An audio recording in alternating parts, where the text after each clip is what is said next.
अस्सलाम वालेकुम वरहमतुल्लाहि वबरकातुहू। मेरा नाम डॉक्टर रियाजुद्दीन है। मैं कसरुल हिकमत चैनल के ज़रिए आपके साथ मुंसलिक हूँ। आज का जो हमारा टॉपिक है वो है म्यादी बुखार या टाइफाइड फ़ीवर। टाइफाइड फ़ीवर जो है बेसिकली आंतों की सोजिश और इन्फेक्शन होती है। आंतों की बड़ी आंतों के अंदर पायर्स पैचेस होते हैं, उनके आसपास जो है इन्फेक्शन पैदा हो जाती है। इस बुखार का जो दौरानिया होता है या ड्यूरेशन होता है वो तकरीबन 7 टू यानी 1 वीक से लेकर 3 वीक्स तक इसका दौरानिया होता है। इस बुखार की जो मेजर रीज़न होती है वो सैल्मोनेला टाइफी होता है। नाजरीन, आज का जो हमारा टॉपिक है बहुत ही इंटरेस्टेड है, और क्योंकि ये बहुत डिटेल्ड टॉपिक है तो हम इसको दो जो है बल्कि मेरा ख़्याल है कि इतना डिटेल्ड है, इसको हम 3 ही क्लिप्स के अंदर इसको रिकॉर्ड करें। तो नाजरीन, जो हमारे साथी नए हैं इस चैनल के ऊपर वो प्लीज़ इस चैनल को सब्सक्राइब कर लें ताकि हमारी आइंदा आने वाली पोस्टें आपको मिलती रहें। और हाँ, बेल बटन ज़रूर प्रेस कर दीजिएगा ताकि हमारे नोटिफिकेशन आपको नई पोस्टों के मिलते रहें। और जो साथी पुराने हैं हमारे और उनको ये पोस्ट पसंद आए, उनसे रिक्वेस्ट है कि इसको लाइक और शेयर ज़रूर कीजिएगा। तो टाइफाइड जो बुखार है ये हमारे पंजाब में, हिंदुस्तान में, एशिया में और अफ्रीका में काफ़ी ज़्यादा कॉमन है। गरीब इलाक़ों में, स्पेशली डैम्प एरियाज़ में, यानी कि जो नमी वाले इलाके हैं या जहाँ पर पानी की मिकदार ज़्यादा होती है, दलदले हैं, हिफ़्ज़ान सेहत के असूल ज़्यादा नहीं हैं, तो ये तकरीबन साल में 2 मरतबा अक्सर इसके केसेस देखने में आते हैं। एक फ़रवरी, मार्च, अप्रैल में, और दूसरा अगस्त, सितंबर में।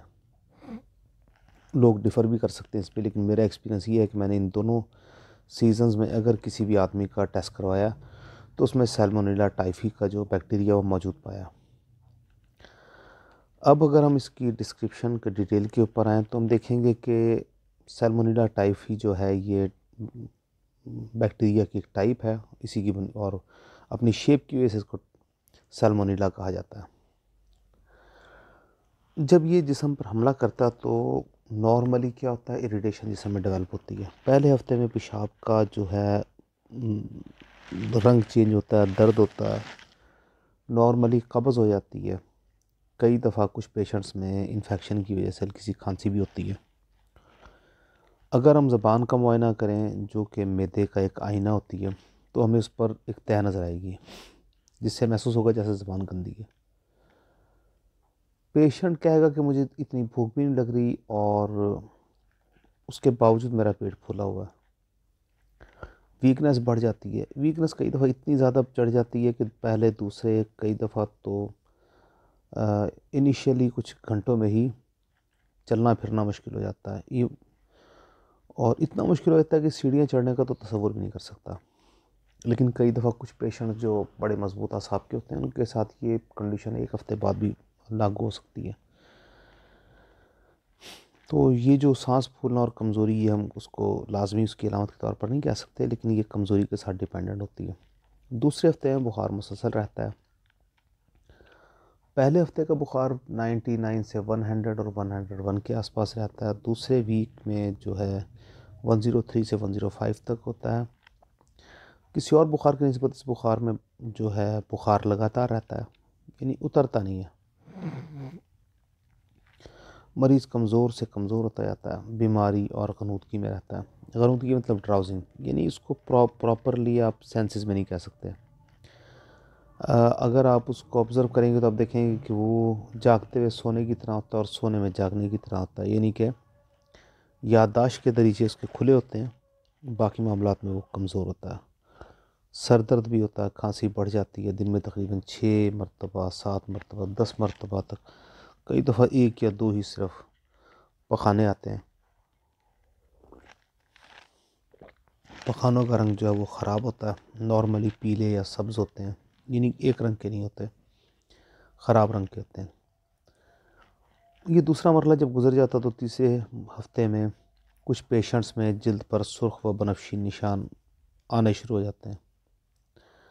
अच्छा, ये जो मौका होता है इसके अंदर पेशेंट की जो है वाइटल फोर्स वो दोबारा एक्टिव होनी शुरू हो जाती है, और मुवाफ़िक़ हालात अगर आ जाएँ और उसकी क़ुव्वत हयात मज़बूत हो तो बुखार उतर जाता है।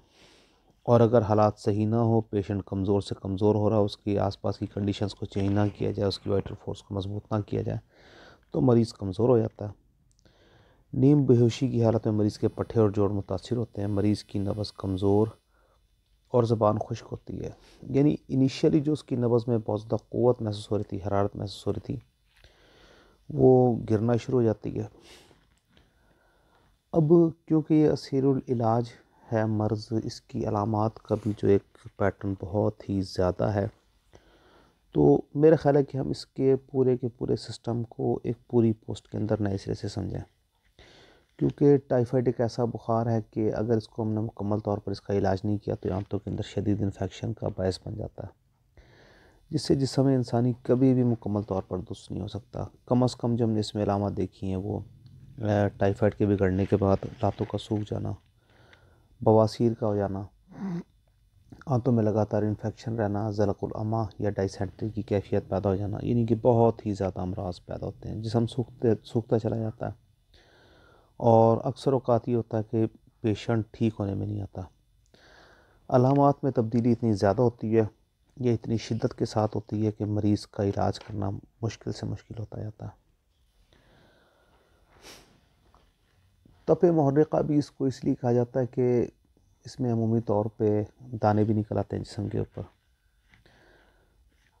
इसके होने की जो बुनियादी वजूहात में हमारा हाइजीन ना होना, नाखूनों के अंदर मैल मौजूद रहना, पानी का गंदे पानी का इस्तेमाल करना, बहुत अच्छी उम्दा और ताज़ा खुराक का इस्तेमाल ना करना, अच्छी सेहत का हामिल ना होना, और जरासीम कुछ अद्वियात वाली जो खुराक का इस्तेमाल कर लेना, उनको प्रॉपरली यानी मैनेज ना करना, मतलब सब्ज़ियाँ आई हैं उसको ऐसे कच्चा खा लेना।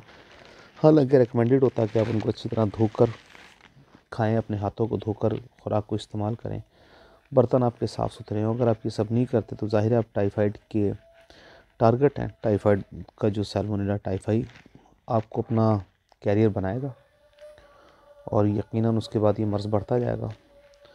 तो नाज़रीन, दूसरी पोस्ट के अंदर हम इसकी जो अलामात, इसकी कॉजेज़ और इसकी डिटेल को तफसील